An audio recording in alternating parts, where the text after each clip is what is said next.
নমস্কার আমার শ্রোতা বন্ধুরা, ভালো আছেন তো সবাই? গল্প অল্প স্বল্প টিম কিন্তু নতুন গল্প নিয়ে এসে গেছে। আজ আপনাদের শোনাবো শ্রীহরির গল্প। বলা ভালো গ্রামের অতি সাধারণ গরিব গৃহস্থ শ্রীহরির দুর্ভাগ্যের গল্প। কিন্তু এই ভাগ্য বিড়ম্বনার জন্য দায়ী কে? শ্রীহরির প্রয়োজনের অতিরিক্ত স্নেহপ্রবণতা নাকি ভাগ্যের অসহযোগিতা? গল্পটি শুনে নিয়ে আপনারাই বিচার করুন। শুরু করছি আজকের গল্প খুমিয়ারা। লেখক শৈলজানন্দ মুখোপাধ্যায়। শ্রীহরি পরের বাড়িতে শ্রাদ্ধ শান্তি করিয়া শিষ্য বাড়ি ঘুরিয়া ফিরিয়া যাহা উপার্জন করিত, তাহাতে কোনো রকমে তাহার ক্ষুদ্র সংসারের খরচ চলিয়া যাইত। সংসারের মধ্যে ছিল তাহার গৃহিণী প্রসন্নময়ী আর একটা ৫-৬ বছরের মেয়ে টেপি। গোবর্ধন বলিয়া একটি ছেলেও ছিল। খাওয়াইয়া পড়াইয়া ছেলেটাকে ১৪-১৫ বছরের করিয়া শ্রীহরি ভাবিয়াছিল ছেলেটাই বা যজমানের বাড়ি পৌরোহিত্য করিয়া ২ পয়সা আনিতে পারিবে। কিন্তু বিধি বাদ সাধিল। গত বৎসর গোবর্ধন কয়লাকুঠিতে চাকরি করিতে যাইবে বলিয়া সেই যে চলিয়া গেছে, আজ পর্যন্ত তাহার ফিরিবার নাম নাই। এমনকি কোথায় যে কি করিতেছে, বাঁচিয়া আছে না মরিয়া গেছে, সে সংবাদটি পর্যন্ত দিতে মনে নাই।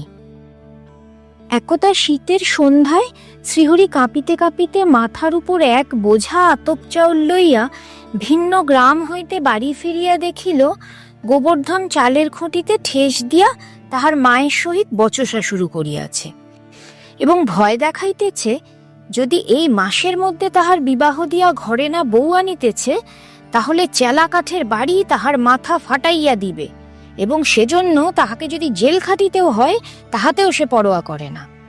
শ্রীহরি দেখিল গোবর্ধন ১ বৎসর কয়লাকুঠিতে চাকরি করিয়া দিব্যবাবু বনিয়া গেছে। মাথার অবাধ্য চুলগুলিকে যথাসাধ্য চেষ্টা করিয়া টেরি কাটিয়াছে। এই দারুণ শীতের দিনে একখানা পাতলা টেনিস পরিয়া শীতে হিলহিল করিয়া কাঁপিতেছে। লাল রঙের মোজার উপর ডার্বি জুতা পায়ে দিয়াছে। ভাবিল রোজগার নিশ্চয় করিয়াছে, নচেত এসব আসিল কেমন করিয়া। শ্রীহরিকে দেখিয়া গোবর্ধন তাহাকে শুনাইয়া শুনাইয়া কহিল, অত সব জানি টানি না, দিয়ে দিচ্ছিস তো দে, নইলে এই আমি চললুম। শ্রীহরি বলিল, রোজগার করে টাকা করি দে, তা নাইলে কেমন করে বউ আনি বলতো? তোর বিয়ে দিতে হলে ২-৫০০ টাকা খরচ করতে হবে, আমরা তো কুলীন নই। গোবর্ধন অম্লান বদনে টেপির দিকে অঙ্গুলি নির্দেশ করিয়া কহিল, কেন? টেপির বিয়ে দিয়ে তো টাকা পাবি, তাই দে না। প্রসন্ন কহিল, টেপির বিয়ের এখনো বয়স হয়নি বাচ্চা, এর মধ্যে ওর বিয়ে দেব না। তবে তোমার বাড়িতেও আমি আর পিণ্ডি গিলব না। বলিয়া গোবর্ধন উঠিয়া যাইতেছিল, শ্রীহরি হাতে ধরিয়া পুত্রের রাগ ভাঙাইয়া কহিল, তাই হবে বাবা, তুই ঘরে থাক, আমি এই মাসেই তোর বিয়ে দেব। অন্য চিন্তা তো আছেই, তাহার উপর পুত্রের বিবাহ চিন্তায় অস্থির হইয়া শ্রীহরি পরদিন হইতে গ্রামে ঘুরিতে লাগিল। অবশেষে স্থির হইল লক্ষ্মীপুরে এক বৃদ্ধ শ্রোত্রিয় ব্রাহ্মণের ৩০ বৎসরের এক বিপত্নিক পুত্র এবং ১২ বৎসরের এক কন্যার সহিত টেপি ও গোবর্ধনের বদল বিবাহ হইবে। বিবাহে নগদ টাকা করি কোনো পক্ষের কিছুই খরচ হইবে না, তবে বৌভাতের দিন ব্রাহ্মণ ভোজনের যাহা কিছু আয়োজন তাহা উভয় পক্ষেরই না করিলে উপায় নাই। ফাল্গুনের শেষে বিবাহ কার্য সম্পন্ন হইল বটে, কিন্তু টেপি প্রথমে কোনো প্রকারেই মাকে ছাড়িয়া শ্বশুরবাড়ি যাইতে চাহিল না। অনেক বুঝাইয়া শ্রীহরি নিজে গিয়া তাহাকে রাখিয়া আসিল। আর কখনো বাপের বাড়ি পাঠাইবে না এই বলিয়া গোবর্ধন ঘরে বউ আনিল। এদিকে নতুন শ্বশুরবাড়ি হইতে টেপিকে আনা হইল না। প্রসন্নময়ী নতুন বউকেই কন্যার মতো আদর যত্নে প্রতিপালিত করিতে লাগিল। বিবাহের পর গোবর্ধন আর চাকরি করিতে গেল না। ঘরে যে কয়েক মাসের সংস্থান ছিল, বিবাহ ব্যাপারে তাহাও ফুরাইয়া গেলে শ্রীহরি বলিল, এই তো বাবা, বিয়ে দিলুম গোবর্ধন, এইবার তুমি চাকরি করিতে যাও। টাকা করি না পাঠালে যে এবার উপোস দিতে হবে বাবা। যাহা হোক, দুঃখের ভাত সুখ করিয়া খাইয়া বেশ সুখে স্বচ্ছন্দেই দিনগুলো পার হইতেছিল। কিন্তু পর বৎসর বৈশাখের শেষে লক্ষ্মীপুর হইতে এক বাগদির মেয়ে শ্রীহরির দারিদ্র্যক্লিষ্ট সংসারে যে নিদারুণ সংবাদটা বহন করিয়া আনিল, তাহাতে আবার সমস্ত ওলটপালট হইয়া গেল। টেপি বিধবা হইয়াছে। সংবাদ পাইয়া প্রসন্নময়ী সমস্তটা দিন ধরিয়া উপুর হইয়া পড়িয়া কাঁদিতে লাগিল। শ্রীহরি সেদিন শিষ্যবাড়ি যাইতে পারিল না। গোবর্ধনের স্ত্রী দাদার মৃত্যু সংবাদে ম্রিয়মাণ হইয়া লক্ষ্মীপুর যাইবার জন্য কাঁদিতে লাগিল। গোবর্ধন জেদ ধরিয়া বসিল, তাহার দাদাই মরুক আর বাবাই মরুক, বউ কিন্তু বাপের বাড়ি যাইতে পাইবে না। প্রসন্নময়ী স্বামীকে বলিল, তুমি বৌমাকে সেখানে রেখে দিয়ে আমার টেপিকে নিয়ে এসো গো। মায়ের কথা শুনিয়া গোবর্ধন রাগিয়া উঠিল, কহিল, খবরদার বলছি, বউকে নিয়ে যেতে পারবে না। যে যাবে তার ঠ্যাং খোড়া করে দেব। শ্রীহরি পুত্রের কোনো কথা শুনিল না। বৌমাকে সঙ্গে লইয়া বৈকালে লক্ষ্মীপুর রওনা হইল। গোবর্ধন রাগ করিয়া ঘরের বাহির হইয়া গেল এবং প্রতিবেশী কাহার বাড়িতে আহার করিয়া তাহারই বাড়িতে রাত্রি কাটাইয়া দিল। পরদিন টেপি জীবনের প্রথম একাদশী। টেপি শ্রীহরিকে দেখিয়া অবধি মায়ের নিকট যাইবে বলিয়া কান্না শুরু করিল। শ্রীহরি ভাবিয়াছিল একাদশীর পরদিন তাহাকে বাড়ি লইয়া যাইবে, কিন্তু টেপি এত বেশি কাঁদিতে আরম্ভ করিল যে সে আর না আনিয়া থাকিতে পারিল না। 7 বৎসরের কন্যাকে নিরম্ব উপবাস করাইয়া বৈশাখের রৌদ্র দগ্ধ প্রান্তরের ওপর দিয়া আজ একাদশীর দিনে 1 ফোঁটা জল পর্যন্ত না খাওয়াইয়া কন্যাকে কেমন করিয়া লক্ষ্মীপুর হইতে পুরা 5টি ক্রোশ হাঁটাইয়া গ্রামে গিয়া পৌঁছিবে, এই ভাবনায় শ্রীহরি অস্থির হইয়া উঠিল। তৃণশস্য শূন্য মাঠের উপর রাস্তাটা রৌদ্রের তাপে আগুন হইয়া উঠিয়াছিল। সেই রাস্তা ধরিয়া টেপিকে কোলে লইয়া শ্রীহরি চলিতে আরম্ভ করিল। যেখানে একটু গাছের ছায়া দেখিতে পায় সেখানেই বসে, আবার চলে। অগ্নিস্ফুলিঙ্গের মতো পথের ধুলা ব্রাহ্মণের নগ্নপদে বিধিতে লাগিল। বিশাল প্রান্তর জুড়িয়া ঘূর্ণিবায়ুর তালে তালে নাচিয়া নাচিয়া তপ্ত ধূলিকণা এই উপবাসক্লিষ্ট পিতাপুত্রীর সর্বাঙ্গ পুড়াইয়া দিতেছিল। নিঃশ্বাস প্রশ্বাসের সঙ্গে উভয়ের নাক দিয়া যেন আগুনের শিখা বাহির হইতেছিল। পিপাসায় কণ্ঠতালু স্তব্ধ হইয়া উঠিয়াছিল, কিন্তু 1 ফোঁটা জল খাইবার উপায় নাই। প্রায় 3 ক্রোশ পথ চলিয়া আসিবার পর টেপি অতি কষ্টে কহিল, একটু জল খাবো বাবা। না মা, জল খেতে নেই আজ। বলিয়া শ্রীহরি ভাবিল অন্য কথা কহিলে হয়তো টেপি তাহার তৃষ্ণার কথা ভুলিয়া যাইবে।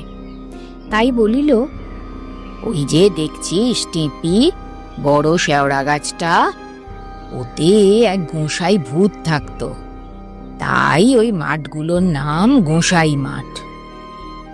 টেপি প্রশ্ন করিল, এ বাবা, এই মাঠের মাঝে গোসাইয়ের পিপাসা পেলে সে জল কোথায় পেত? আচ্ছা বাবা, আমাকে আর জল খেতে নেই কেন? কথাটার উত্তর দিতে গিয়া শ্রীহরির শুষ্ক কণ্ঠ আরো শুকাইয়া গেল। অতি কষ্টে একটা ঢোক গিলিয়া বলিল, আজ যে মা তোমার একাদশী। টেপি আর কোনো কথাই কহিল না। ধীরে ধীরে পিতার স্কন্ধে মাথাটা এলাইয়া দিয়া চুপ করিয়া রহিল। বেলা 3য় প্রহর অতীত হইয়া গেলে কন্যাকে লইয়া শ্রীহরি বাড়ি ফিরিল। অর্ধমৃত টেপিকে কোল হইতে নামাইয়া দিতেই তার মা চিৎকার করিয়া কাঁদিতে আরম্ভ করিল। গোবর্ধন কল্ল রাত্রি হইতে রাগ করিয়া ঘরে ভাত খায় নাই।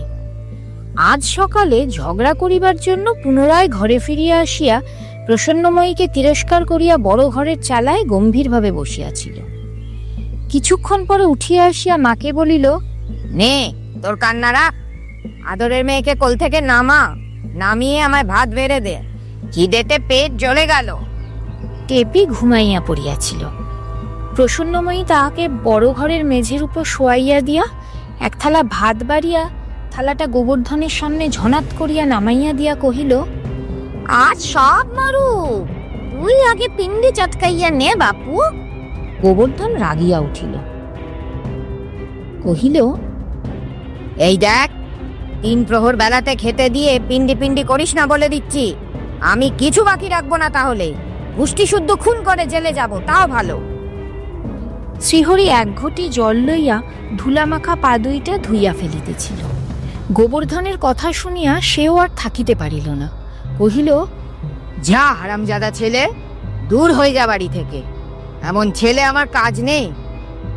ঘরে এমন বিপদ, তা না আত্মসুখী ছেলে 24 ঘন্টা খিটির। মুখ সামনে কথা কাও বলে দিচ্ছি, আমি আর বাপের খাতির টাতির রাখতে পারবো না। বলিয়া জলের গ্লাসটা পিতার উদ্দেশ্যে ছুঁইয়া মারিতেই উহ বলিয়া শ্রীহরি সেখানেই বসিয়া পড়িল। গোবর্ধন তাহাতে ভ্রুক্ষেপ মাত্র না করিয়া খাইতে শুরু করিয়াছিল। কিয়ৎক্ষণ পরে শ্রীহরি উঠিয়া পুত্রের কানে ধরিয়া ঠাস করিয়া মাথার উপর এক চর কষাইয়া দিয়া কহিল, দূর হ হারামজাদা, আমার ভাত তোকে খেতে হবে না। গোবর্ধন থালাটা ঠেলিয়া ভাতগুলো সমস্ত ঘরে ছড়াইয়া দিয়া উঠিয়া পড়িল। বলিল, দাঁড়া, পুরোর গায়ের জোর আমি দেখি একবার। বলিয়া একটা লাঠির সন্ধানে ঘরে প্রবেশ করিল। প্রসন্নময়ী পুত্রের ক্রোধ সামলাইবার জন্য ছুটিয়া তাহাকে ধরিতে আসিয়া দেখিল ঝগড়ার গোলমালে টেপির ঘুম ভাঙিয়া গিয়াছে এবং পিপাসার্ত বালিকা ঘরের কলসি হইতে এক ঘটি জল গড়াইয়া লইয়া 2 হাত দিয়া ঘটিটা প্রাণপণে চাপিয়া ধরিয়া ঢকঢক করিয়া গিলিতেছে। ও মা, এ কি করছিস টেপি? বলিয়া প্রসন্নময়ী তাহার হাত হইতে ঘটিটা কাড়িয়া লইতে যাইবে, এমন সময় ক্রোধোন্মত্ত শ্রীহরি একটা বাঁশের লাঠি লইয়া গোবর্ধনকে ঘর হইতে বাহির করিবার জন্য পশ্চাতে আসিয়া দাঁড়াইল এবং সচক্ষে বিধবা কন্যার এই বিধি বিঘড়িত কাজ দেখিয়া শ্রীহরি আর স্থির থাকিতে পারিল না। হাতের লাঠি দিয়া সজোরে টেপির কর্ণমূলে আঘাত করিতেই তাহার হাত হইতে জলের পাত্রটা পড়িয়া গেল। অস্ফুট চিৎকার করিয়া টেপিও মেঝেতে লুটাইয়া পড়িল। কান ও নাকের মধ্য দিয়া এক ঝলক রক্ত বাহির হইয়া আসিতেই বালিকার বুকের স্পন্দন বন্ধ হইয়া গেল। চক্ষু স্থির করিয়া সে মাটির ওপর পড়িয়া রহিল। প্রসন্নময়ী বহু চেষ্টা করিয়াও অভিমানিনীকে উঠাইতে পারিল না।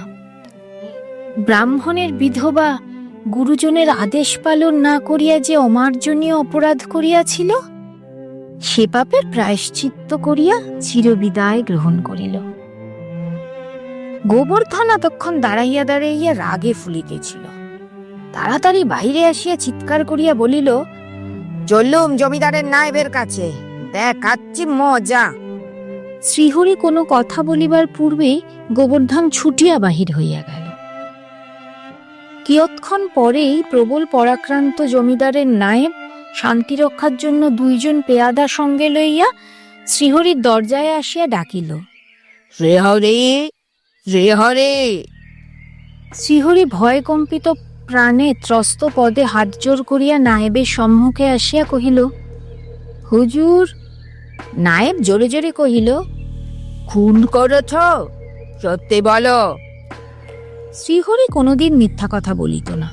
বলিল, হ্যাঁ হুজুর, করেছি।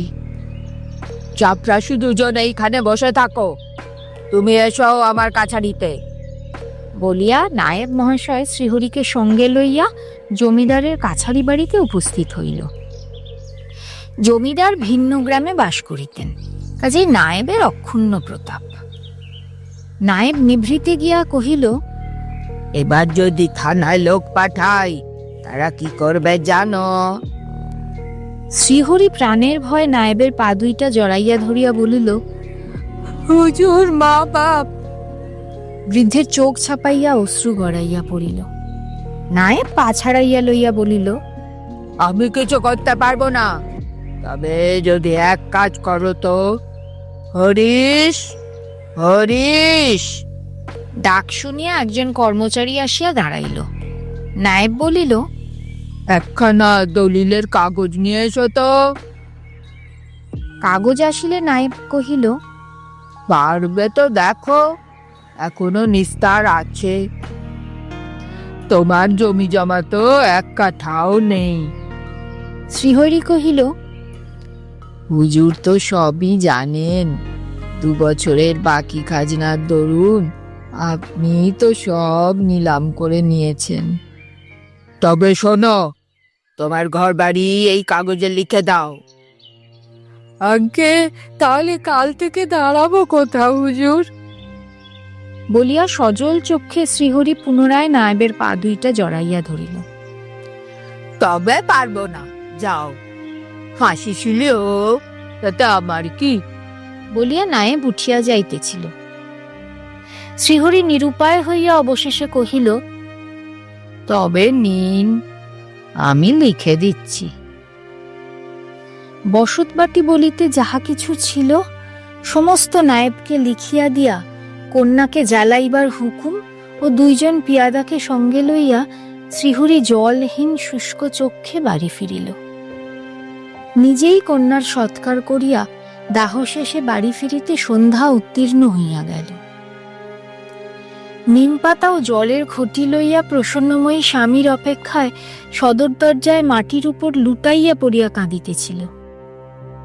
শ্রীহরি বলিল, এসব কিসের তরে প্রসন্ন? ছেলে মেয়ে সবই গেল, এমনকি মাথা রাখবার জায়গাটি পর্যন্ত জমিদার কেড়ে নিল। চলো আমরা যাই। আর কেন? প্রসন্ন ধরা ধরা গলায় বলিল, কোথায় যাব? শ্রীহরি প্রসন্নর হাত ধরিয়া ঘরের বাহিরে আনিয়া সম্মুখে সন্ধ্যার অন্ধকারাচ্ছন্ন উন্মুক্ত প্রান্তরের দিকে অঙ্গুলি নির্দেশ করিয়া বলিল, যেদিকে 2 চোখ যায়। চলো। বলিয়া প্রসন্ন স্বামীর পশ্চাতে আসিয়া দাঁড়াইল। কাতর কণ্ঠে একবার বলিল, গোবর্ধনকে একবার দেখলে হতো না? গম্ভীরভাবে শ্রীহরি উত্তর দিল, নায়েবের পেয়াদা বলল সে লক্ষ্মীপুর চলে গেছে।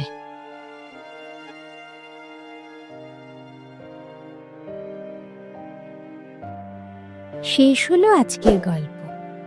কেমন লাগলো জানাবেন। ভালো লাগলে একটি লাইক পেতে পারি তো? শেয়ার ও সাবস্ক্রাইব করে পাশে থাকবেন অবশ্যই। তাহলে 1 সপ্তাহের জন্য বিদায়। আবার ফিরবো আগামী শুক্রবার ঠিক দুপুরবেলায়। ভালো থাকবেন, ভালো রাখবেন। ধন্যবাদ।